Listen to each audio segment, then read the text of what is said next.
We should be good. For some reason, my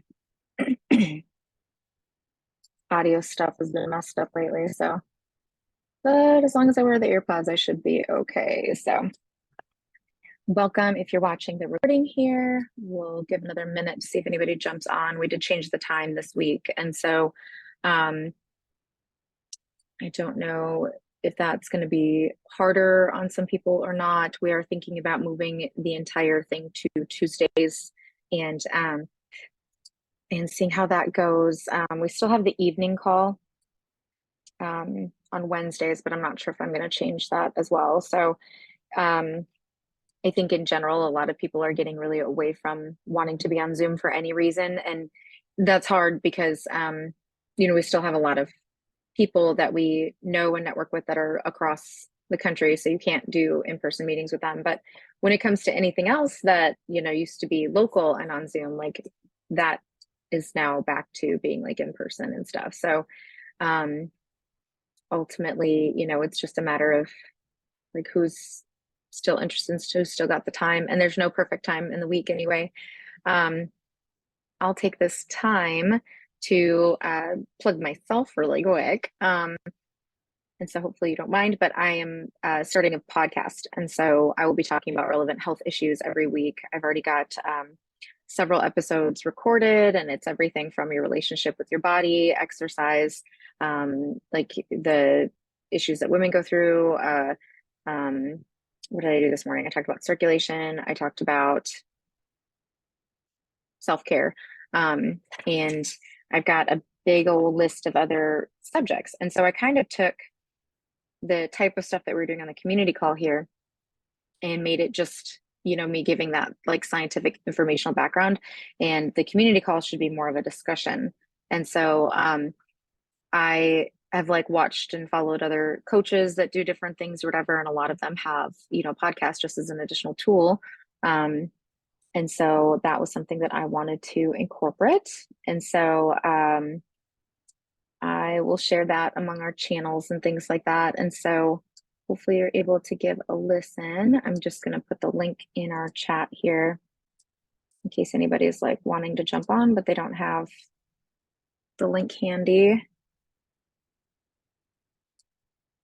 And so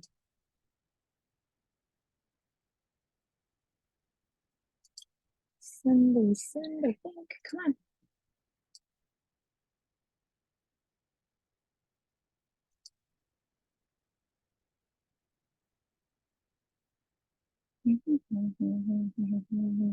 Where did it go? Did it? Okay. Well, I guess I'll give it a couple more minutes, and I can still, kind of talk about today's subject if you are jumping on because you want to learn more about this subject. So we are the last Wednesday in April, and I don't even know that I posted the May and June subjects that we were looking at. And so I think we had created them and talked about them, but they just didn't get posted. We were going to do like a mental health May, and yeah, I did create the May and June ones. So today we're talking about snacking and metabolism. Last week we were supposed to talk about probiotics and gut, but I don't even think we had a last week, did we? So life is crazy. So May we were going to talk about all kinds of mental health stuff because it's mental health month, and then we'd started talking about June and stuff. So June and July are hard because they're summer months. Everybody's busy. Same thing with August. But metabolism and snacking, those are some of the most kind of maybe misrepresented like supplements and tips to improve your metabolism and things like that. Like it's not quite that simple. Metabolism isn't like a dial that you can like turn up or turn down.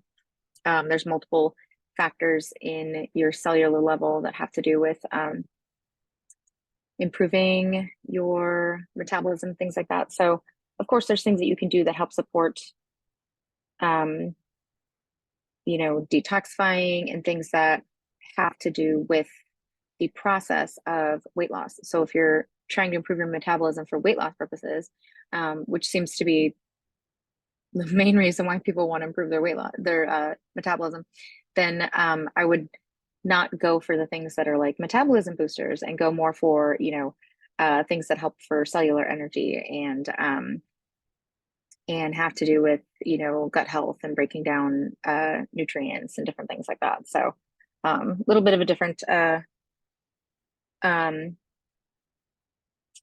things like that. So um, yeah.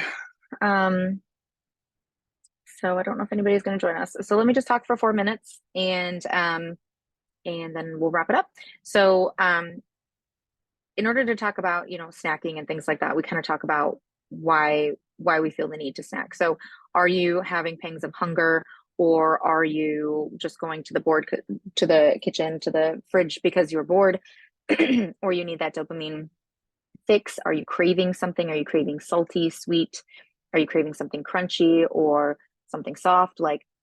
But when you feel the need for a snack, pause and take a moment and really think, like, what am I doing this for? Am I doing it because it's a routine and it's clockwork every day at 10 a.m. and every day at 2 p.m. I get a snack? Are you going because you actually feel like you are craving something? And look at what you are craving, and take a look at what you've ate already throughout the day.